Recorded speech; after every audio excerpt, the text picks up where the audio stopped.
Hickok 45 here. You know, if you've been around a little bit, that I'm partial to pocket pistols occasionally, okay? Sometimes it just makes sense. It's either that or maybe go unarmed, you know? So I like some really nice little pocket pistols like the Glock 43, 42, and some of those. But then occasionally I circle back to a revolver.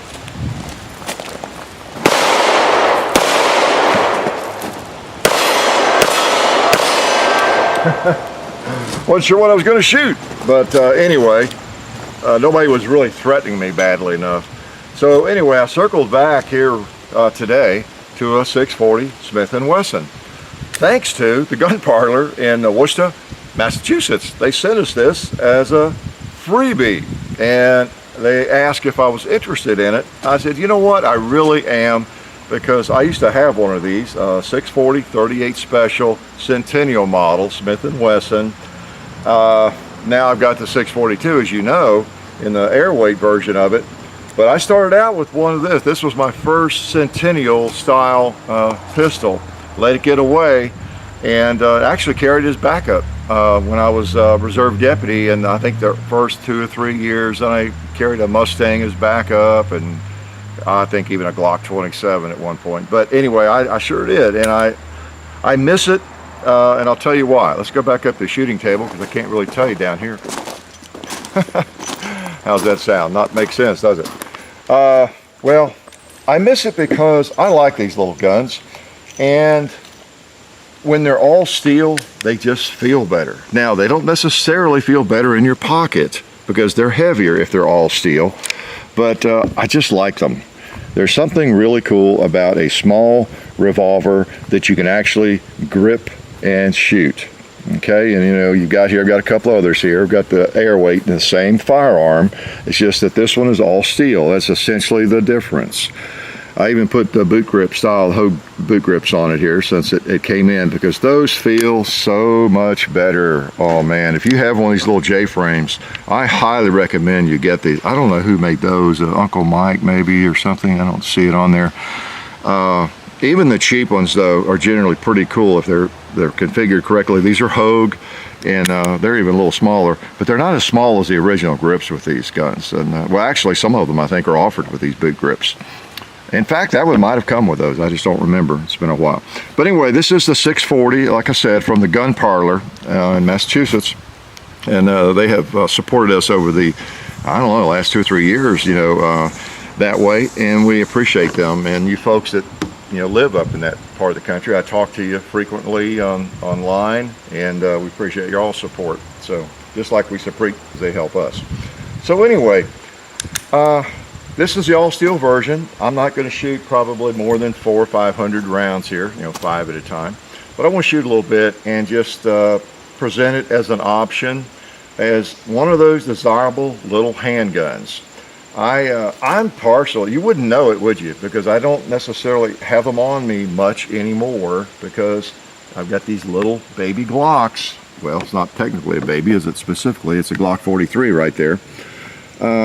And they're actually, I was doing some weighing here. It'd be heavier than the 642, not much, but I weighed this gun, and it is 21 ounces. Basically 21 ounces. This one's 15, same gun. And if you recall, I believe the little SP101 Ruger was 25 ounces, to kind of put these in perspective, with little revolvers, little 5-shot revolvers. All right, you get 15 ounces. That's about as low as you can get in that vicinity with a 38 Special, I think, comfortably. And then if you have the same gun in all steel, you got 21 ounces in the Centennial Smith. If you go to the SP101, which I refer to as the little tanker, remember, it's 25 ounces. So it gives you an idea of how they all fall. This gun, loaded, this Glock 43, I compared it with this 640 loaded. And the 640 loaded was 22 ounces. And now let me get my cheat sheet out. Okay, I wrote it down. It was, see, loaded the 640 was 23 ounces, and the Glock, you can't read my writing, John, don't show my messy writing, but the Glock 42 was 23 ounces, okay, loaded, 23. The Glock 43 is 22 ounces, 1 ounce less than this gun loaded. And you get 8 rounds. You know, with the magazines we're using, we use those little caps, you know, that I forgot the name of the company. I'm sorry about that. Check the description. But it holds 1 extra round with actually no length, really, added to it. And when you put that in there and you've got 1 in the chamber, everything, you've got 8 rounds now with the Glock 43 and 8 versus 5. That's what pulls me away from these little firearms that I like so much. I think I actually shoot these better, either one of them. And with the added weight, this one's a little easier to hold on target, just like the SP101 was, if you saw that video. You can shoot a little bit better, but you can shoot fine with that one. So that's kind of, and I guess I got into that earlier, and I meant to, but I was talking about weight and everything.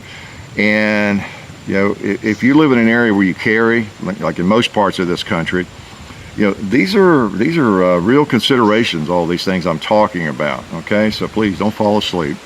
So you got 1 ounce less, 8 rounds. That's what pulls me away from these. So I guess what I'm trying to do is justify why you don't see them more often if I love them so much. Okay, but you know, I like revolvers. I like these little ones. They're just cool, and the thing just feels good. I like it. I like that one. And it's not that I never carry them. It's just the 5 rounds. You know, you can't help in the back of your mind to think, well, you know, I could have something the same size, less weight even, and have more rounds. It's hard to get away from that, you know. But they would serve you well, okay? Let's put a couple on this target. Ran out of my big targets, had to get a small one.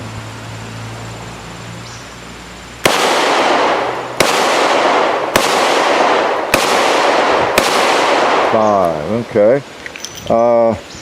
Double action only. I'll save these. And you know, you can't exactly cock that hammer, can you? Not a problem though, and we've talked about that before.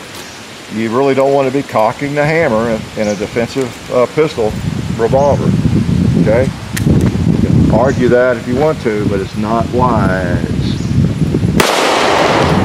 Pretty cool. I'm gonna see if I can hit that other one on out there.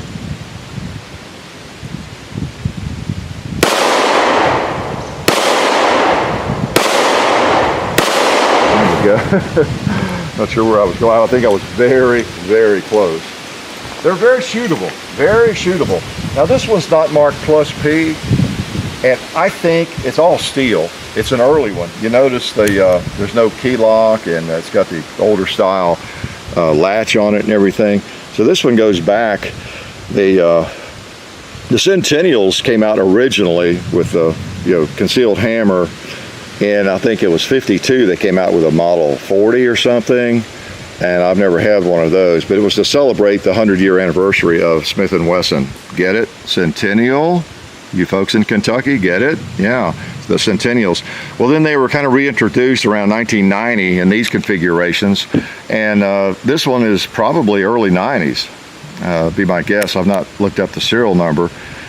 But it's pretty cool, but it doesn't have plus P on it. And then they came out with the airway, so I think 95 along in there. This is kind of the history of it. And this is, I just had this out here. This is John's. That's just kind of an original J frame. That one goes back into the early 50s.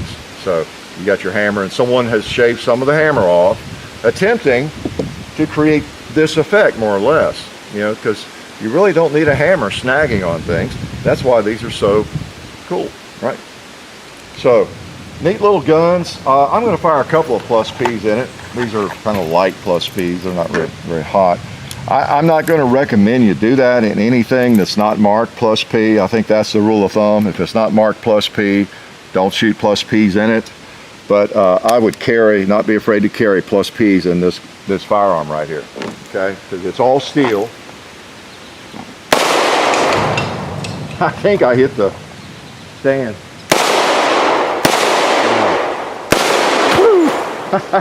Coming back at me.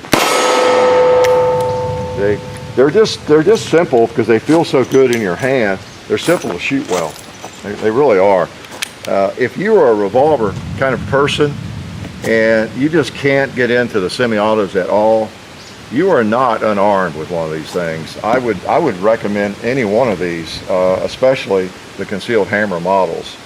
And again, the 640 all steel, the 642 is the air weight. And Smith, look at their website if you have interest in these firearms.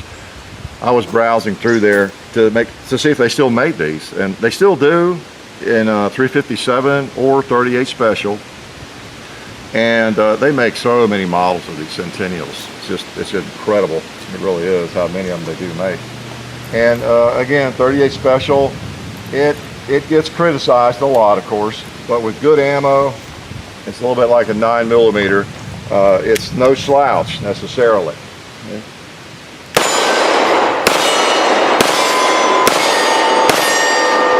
Click. You can hit what you need to hit with it. You got 5 shots. There's speed loaders available, and you know, it's not that bad. But they're just neat little guns. I would never let that gun go. As much as I like little Glocks and others, I will never let, well, the air weight, I'll never let that one go, and probably won't let this one go. Okay, pretty cool. It's a little heavier, but it's not a big problem. Let me put that in my pocket and remind myself. I mean, really, it's 1 ounce, what I say, 1 ounce heavier than the Glock 43, which I've been carrying regularly, so I'm not going to notice that probably. And there's something about a revolver, when you pull it out, you got the long trigger pull, it's a nice trigger pull. You just, I don't know, you're just almost more likely to hit what you're aiming at. I mean, to this day, as often as I shoot semi-automatics, and as much as I shoot them, and that firearm, the 43 and many others, I still think that if it came down to it, someone said, look, I'm going to write you a check for $1 million if you put a pocket pistol in your pocket and you pull it out and you can hit that 2-liter on the first shot in 1 second or whatever, I might go with one of these. Really, I'd be more likely, as I pull that trigger, to be on target, I think. Maybe it's because I grew up with revolvers. I don't know. Maybe it's because I grew up insane. So pretty cool little revolver. I'm glad to have one back into the fold here that is all steel. And I could become addicted to these things. I know they make this in a pro model. I saw it online. It's I think it's 357. That's something I've not had. I've not had a 357 in the 640, the Centennial style firearm. That would be cool, you know. Again, I don't know why. It would be a little bigger and heavier. I've looked at it. It's a cool looking gun, but it's a little bigger and heavier. But really nice, really nice. And there's just something special about these things. If you've never felt one, get to a gun shop and handle one of these things. They're pretty cool. I guess I won't shoot the 642. I've shot it recently in video with you, but that is a dandy little gun. So mainly just wanted to show you the difference. I do have to shoot 5 more rounds though. I just feel compelled. There's 5 left in that box. Let's shoot it. It's trying to rain on us, but it's not. It knows not to start raining now. We've done a little training of the weather. You can just get another one, so I don't have to dig that one out of the gravel yet. Another round here. 38 special. Great little cartridge and pretty pleasant to shoot. You know what? I've been neglecting that cowboy over there on the left recently. Let's just give him some attention.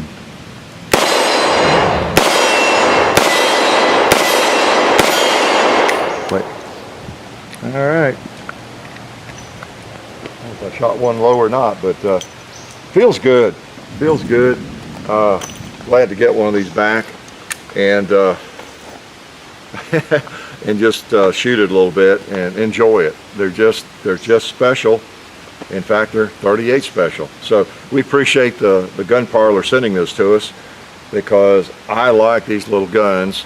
And I think when they wrote me and said they had one that we could have if we wanted, if we hadn't done a video on it or needed it, they probably expected me to say no. And I looked at the model again and said, oh, yeah, I want one of these. And we will definitely shoot that thing. I don't think John has one of these Centennials, so he may steal this and take it as his own. But nice guns. Don't totally discount a revolver.